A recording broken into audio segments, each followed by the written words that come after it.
పిఠాపురంలో scene change. Pawan Kalyan అనూహ్య నిర్ణయం. అసలు ఆయన ఏం నిర్ణయం తీసుకున్నారు ఏంటా? అంటే ఇప్పటి వరకే పిఠాపురం నియోజకవర్గంలో మనము ఇంతకు ముందనుకున్న పరిస్థితులకి ఇప్పుడున్నటువంటి పరిస్థితులకి చాలా డిఫరెంట్ అనమాట. అంటే ఇంతకు ముందు వరకు అందరూ కూడా కలిసే ఉన్నారు. ఇక పిఠాపురం ప్రజలకు కానీ రాష్ట్ర ప్రజలకు ఎక్కడ కూడా డోకా లేదు. ఖచ్చితంగా రాష్ట్రం ఒక 3 సంవత్సరాల్లోని అభివృద్ధి చెందుతుంది, అంటే అగ్రస్థానంలో ఉంటుందని చాలా మంది కూడా ఫీల్ అయిపోయారు. కాకపోతే ఇప్పుడు మాత్రం పిఠాపురంలో జరుగుతున్నటువంటి పరిణామాలు చూస్తే అసలు ఇదంతా కూడా సాధ్యమేనా, అది కూడా పవన్ కళ్యాణ్ సొంత నియోజకవర్గంలో ఇవన్నీ కూడా జరుగుతున్నాయని చాలా మంది కూడా డౌట్ పడుతున్నారు. ఎందుకంటే ఇక్కడ జనసేన పార్టీ టీడీపీకి మధ్యలో సమన్వయం లేకపోవడం కానీ, కొన్ని పార్టీ మీటింగ్స్ అయినప్పుడు ఇక్కడ ఈ పార్టీ మీటింగ్స్ జరిగితే ఆ పార్టీ వాళ్ళని పిలవకపోవడం కానీ, సో ఈ విధంగా రీసెంట్ గా కూడా జరిగింది. 2 పార్టీల వాళ్ళు ఒకరి మీద ఒకరు పోట్లాడుకున్నారు.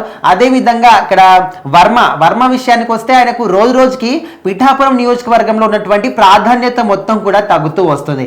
అయితే కొన్ని మానభంగాలు కావచ్చు, అక్కడ పిఠాపురం నియోజకవర్గంలో జరుగుతున్నటువంటి అన్యాయాలు కావచ్చు, అక్రమాలు కావచ్చు, చిన్నపిల్లల మీద రేప్ కేసులు కావచ్చు, సో వీటన్నిటిని కూడా ఆధారంగా చేసుకొని చాలా మంది కూడా అపోజ్ చేస్తున్నారు. సో పవన్ కళ్యాణ్ సొంత నియోజకవర్గంలో అసలు ఏం చేస్తున్నాడు ఆయన, కనీసం నీ సొంత నియోజకవర్గంలో కూడా నువ్వు పట్టించుకోవా, ఇన్ని నేరాలు జరుగుతుంటే పోలీసు యంత్రాంగం ఏం చేస్తుందని చాలా మంది కూడా అన్నారు. సో రీసెంట్ గా మాత్రం ఇటు వర్మ కూడా ఆయన సొంతంగా నిర్ణయాలు తీసుకోవడం కావచ్చు, అదేవిధంగా సొంతంగా ఆయనకి హామీలు ఇవ్వడం కావచ్చు, ఇదంతా కూడా చూస్తుంటే ఆయన బలానైనా మళ్ళీ మరొకసారి చూపించుకోవాలనుకుంటున్నాడు. సొంతంగా తన అంటే ఓన్ వేలో కూడా మళ్ళీ వెళ్ళాలనుకుంటున్నాడని కూడా దానికి సంబంధించి కూడా అనుకున్నారు.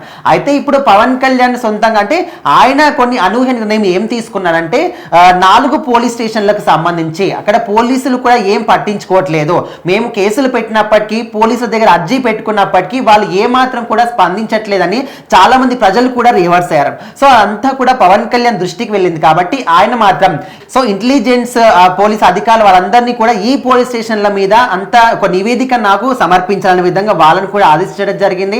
అదే విధంగా ఎక్కడెక్కడ ఇవన్నీ కూడా ఎందుకు జరుగుతున్నాయి, ఇలాంటి అన్యాయాలు ఎందుకు జరుగుతున్నాయి, ఇవన్నీ కూడా నా వరకు ఎందుకు తీసుకురావడం లేదు, సో ఇవన్నీ కూడా అతి తొందరలోనే మీకు ఒక వారం రోజులు టైం ఇస్తున్నాను, ఈ వారం రోజుల టైంలో ఇవన్నీ కూడా ఎందుకు జరుగుతున్నాయి, ఎక్కడెక్కడ జరుగుతున్నాయి, పోలీసులు ఏం చేస్తున్నారు అంతా కూడా నివేదిక నాకు సమర్పించాలని ఇక్కడ అధికారులను కూడా ఆదేశించారు. అదే విధంగా వేసవి కాలం వస్తుంది కాబట్టి ఏ ఒక్క సామాన్య ప్రజలకు కూడా నీటి కోసం మాత్రం ఖచ్చితంగా కొరత రావద్దు, అందరి ఇంటికి కూడా కుళాయి నీళ్లు ఖచ్చితంగా వెళ్ళాలనే విధంగా అక్కడ అధికారులను కూడా ఆదేశించారు. సో మొత్తానికైతే ఈ విధంగా నిర్ణయం తీసుకున్నారు కాబట్టి కొంతమేర ఏదైతే టీడీపీ జనసేన పార్టీ మధ్యలో సమన్వయం కోల్పోయిందో అది మళ్ళీ పుంజుకునే అవకాశం అయితే కనిపిస్తుంది. చూద్దాం మరి 2 పార్టీల మధ్య ఏ విధంగా సమన్వయం ముందుకెళ్తుంది ఏంటి అని.